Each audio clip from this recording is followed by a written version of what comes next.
Assalamualaikum warahmatullahi wabarakatuh. Pemirsa Sultan TV, senang sekali kita berjumpa kembali dengan Anda dalam bijak hari ini di edisi Senin 2 Oktober 2023. Namun sebelum kita akan membahas tema kita yang sangat menarik di hari ini, kita ingatkan kembali untuk Anda yang belum memfollow media sosial kita di Instagram kita di @sultantv.co dan juga @beritasultantv. Lalu fanpage Facebook kita di @kreatifsultan dan juga YouTube streaming kita di Sultan TV.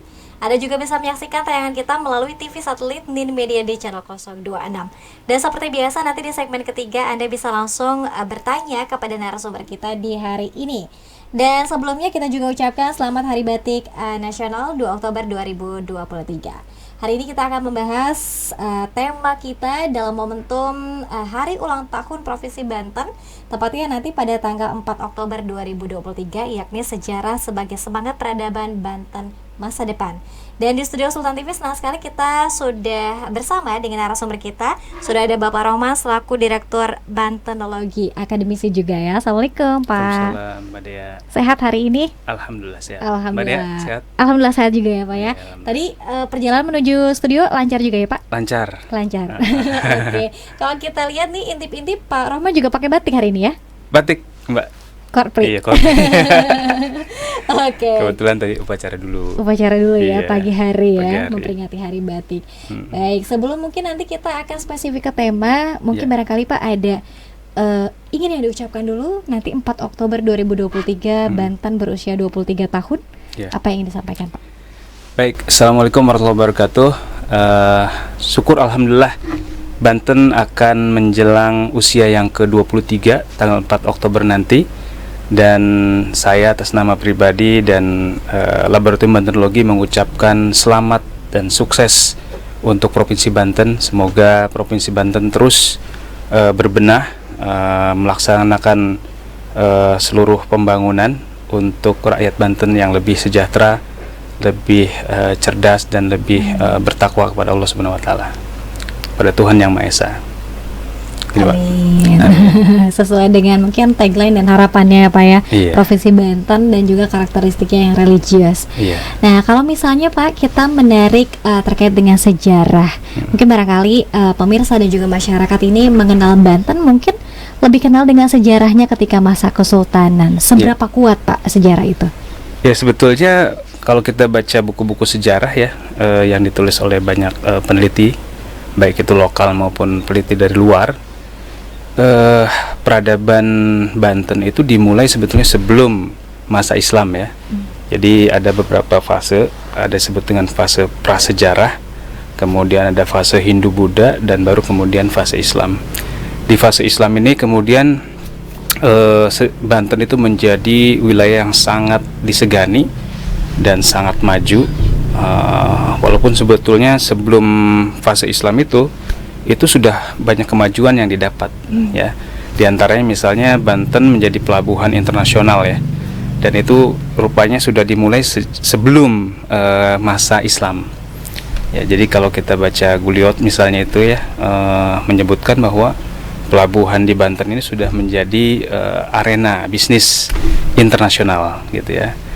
Dan setelah Banten menjadi kesultanan menerapkan Islam gitu ya, dipimpin oleh Maulana Hasanuddin yang pertama sampai dengan mencapai puncaknya pada masa Tirtayasa, itu Banten menjadi pusat bisnis, pusat ekonomi, termasuk pusat ilmu pengetahuan ya. Jadi Banten menjadi semacam epicentrum ya di Nusantara ini, bahkan dari berbagai negara di dunia itu hadir di Pelabuhan Banten untuk melakukan bisnis, transaksi bisnis sampai dengan menggali ilmu pengetahuan, terutama tentang ilmu keislaman ya di Banten ini.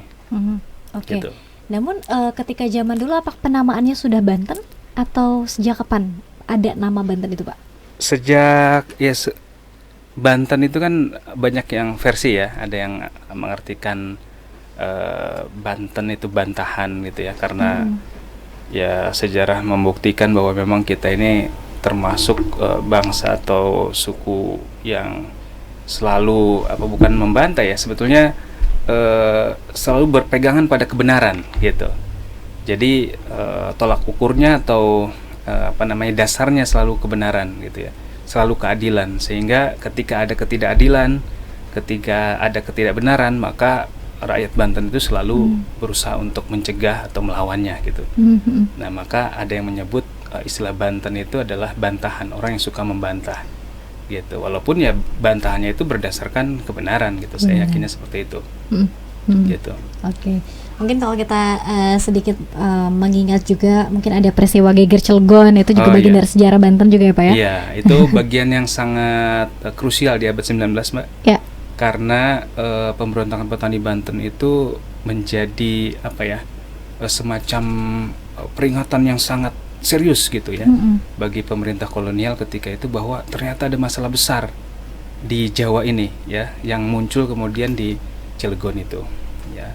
Jadi permasalahan yang sangat memprihatinkan, mulai dari kesejahteraan masyarakat yang tidak diperhatikan ya, kemudian ya kesehatan masyarakat, sampai dengan urusan yang sifatnya sangat sensitif, yaitu terkait dengan agama ya. Ketika agama diusik ya, akhirnya yang terjadi adalah semangat keberagaman yang semakin meningkat gitu ya, yang ketika itu digerakkan oleh kelompok-kelompok tarekat, sekaligus kelompok tarekat ini adalah para petani gitu ya, sehingga membuncah ketika itu terjadi perlawanan dan ya tentu saja pembunuhan gitu ya, pembunuhan pejabat-pejabat Belanda, baik itu yang orang Belanda asli atau yang pribumi gitu, yang menjadikan pejabat gitu. Oke. Kalau kita lihat dan juga membaca dari beberapa literatur, misalnya begitu digdaya dan jaya sekali begitu ya Banten menjadi pusat peradaban perdagangan tadi, kemudian juga sains. Tapi mengapa Pak ketika saat ini seolah kejayaan tersebut ini hanya tinggal cerita nih? Nah, bagaimana kita ingin mungkin ada beberapa jejak yang barangkali masih bisa kita lihat dan ditinggalkan saat ini, atau seperti apa? Kalau bicara jejak memang sangat sedih ya sebetulnya ya. Karena di awal abad 19 ikon Banten, Kesultanan Banten itu dihancurkan oleh Belanda. Ya, Surosoan itu ya. Surosoan itu adalah, kalau kita lihat pondasinya saja itu kan luar biasa ya. Kita bisa membayangkan betapa megahnya, betapa hebatnya istana Surosoan ketika itu, betapa modernnya ketika itu ya, dari luasnya, kemudian dari pondasinya ya, dari pondasi yang demikian tinggi, berarti kan wah, itu luar biasa sekali kan. Nah, itu dihancurkan oleh Belanda, dan dihancurkannya memang bukan tanpa sebab ya, ada banyak faktor ya. Salah satunya adalah perlawanan yang sangat sengit ya dilakukan oleh para Sultan Banten.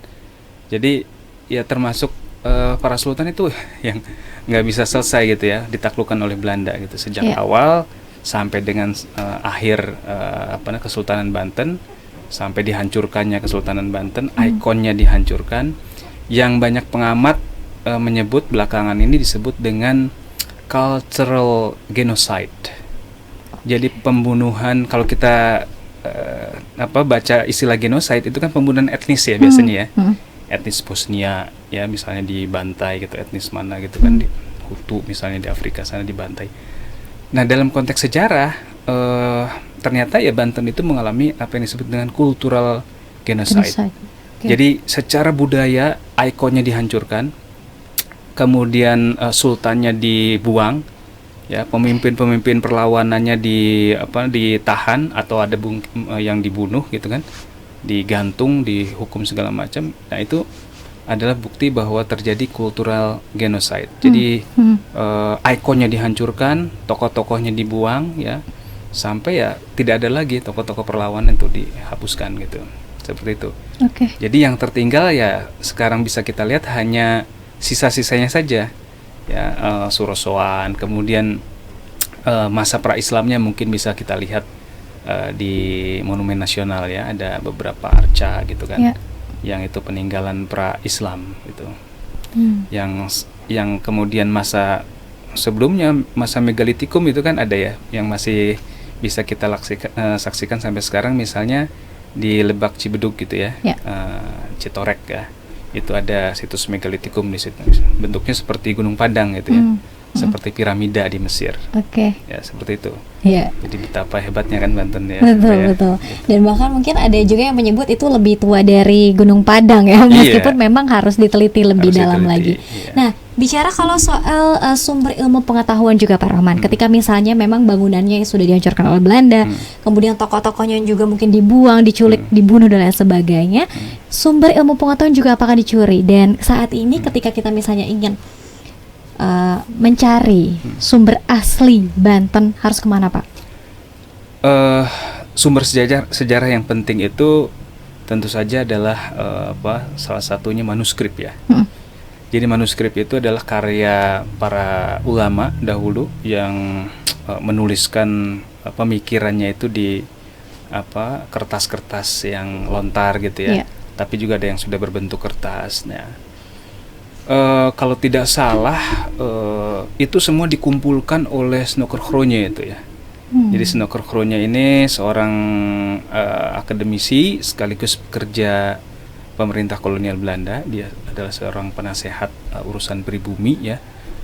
Dan dia itu ya sangat memperhatikan ya kemajuan ilmu pengetahuan wabil khusus tentang dunia keislaman.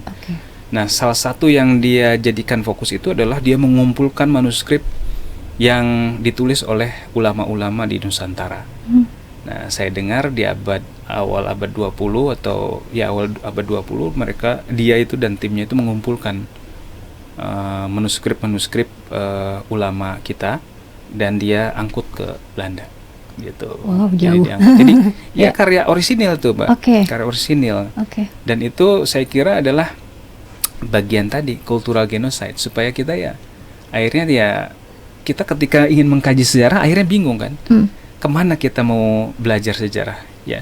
Yang tersisa hanya mungkin ya manuskrip yang ada di Perpustakaan Nasional, yaitu terkait dengan sejarah Banten gitu ya. Tapi yang lebih spesifik lagi yang terkait dengan ilmu-ilmu keislaman misalnya, atau ilmu lain, teknik misalnya, itu tidak ada ya. Padahal ya kami di Bantenologi misalnya yakin bahwa para pendahulu kita itu sudah berpikir ke jauh gitu ya, terkait dengan ilmu keislaman, terkait dengan teknologi, terkait dengan ilmu pertanian dan lain sebagainya. Karena ini kan sebetulnya ilmu-ilmu seperti itu sudah jauh lebih dahulu berkembang kan. Kalau merujuknya ke masa Islam ya, abad pertengahan itu udah ekstravaganza tuh Mbak, sudah sangat moh gitu ya, sudah sangat hebat itu ilmu pengetahuan. Itu abad 8, 9, 10, 11, 12. Ya, sementara Banten ini kan masa Islam itu di abad 16 ya. Nah, berarti kan sebetulnya pengetahuan sudah jauh lebih berkembang dong dari abad sebelumnya gitu ya. Hanya ya memang yang tadi karena ada cultural genocide itu ya, memungkinkan terjadinya penghilangan-penghilangan bukti-bukti baik yang tangible maupun intangible ya. Akhirnya setelah Provinsi Banten berdiri itu kan, kita bingung tuh mencari jati diri Banten, identitas Banten seperti apa ya. Nah, akhirnya ya kita sampai sekarang juga belum selesai nih sebetulnya masalah pakaian adat misalnya gitu ya. Masalah rumah adat, nah itu belum selesai sampai sini ya, bahkan sampai 23 nih hampir nih. Gitu, hampir 23 tahun. Baik, dan Pak Rohman, jika misalnya nanti akan ada pertanyaan, misalnya sudah jangan nostalgia begitu ya, kalau kita bicara sejarah, nanti kita dianggapnya ini nostalgia saja, ataukah mungkin barangkali kita bisa menerapkan kembali sistem yang dulu untuk kemudian memajukan Banten di masa yang sekarang, misalnya seperti itu. Ditahan dulu Pak jawabannya. Kita harus jeda terlebih dahulu. Pemirsa tetap bersama kami dalam Bincang hari ini.